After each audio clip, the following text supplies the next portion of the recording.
wondering, how am I going to manage breastfeeding? How am I not going to allow my breast milk supply to go down? If you're thinking about any of those things, if you have questions about pumping at work, then this video is certainly for you and you are in the right place. I'm going to share with you all the tips and tricks that I have learned in the last 2 months since I've been back to work, how I've been able to pump successfully 18 to 24 ounces of milk every single day for my daughter, who is away from me for 11 hours during the day. So stick around and I'll be sharing those with you here in just a few minutes. The first thing is, allow yourself the time and space to pump. I mean, it is the law. You need to allow yourself the space and the time to pump. For me, I hang a privacy sign on my door that's very tasteful. It says, "Privacy please," so that everyone knows not to disturb me during those hours. The second thing I'm going to tell you is drink lots of water and snacks. Yes, I know you've heard it a million zillion times before, but you do need to drink water and you do need to snack. This is going to help boost your milk supply. The next thing that I want you to know is you need to place your pumping times in your calendar.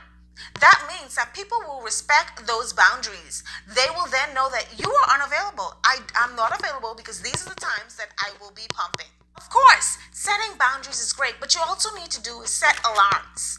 Alarms will help you and your coworkers to know it's time to go. You have to take this serious. If you want to breastfeed, you've got to take it serious. So I set my alarms, and when my alarms go off, my coworkers know that I got to go, and I know that I got to go. Because you know what? Sometimes rock hard, leaky boobs is just simply not enough. Like, you will be so consumed in work that you don't want to pull away. But when that alarm goes off, you will know it is time for me to pump. It is time for me to go. So don't be afraid to set those alarms on your phone.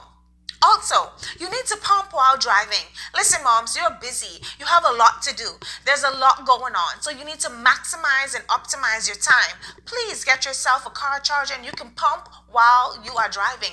You can pump while you're putting on your makeup. Just use every opportunity you can to pump. Don't overdo it. If you feel like you're overexerting yourself, then stop. But use every time that you can to pump. Don't wear dresses. I mean, this seems like a given, but be very careful of the clothes that you put on, because you don't want to get to work and find out that you need to take off layers and layers and layers of clothes before you can actually pump.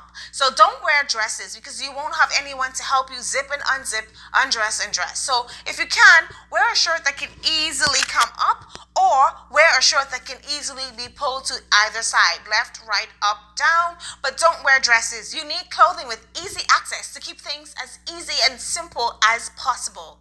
Seek help. Your husband can help you. No, he cannot feed the baby, but he can do things like wash the bottles and get them prepared for the next day.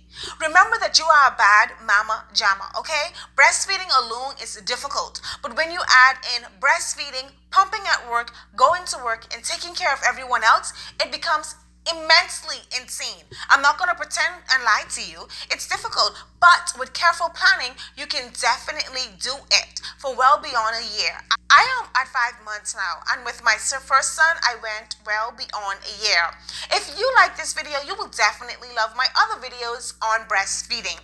Remember, mama, to never give up on a bad day. Remember to be bold, be great, be beautiful. Don't forget to subscribe, and I'll see you next week.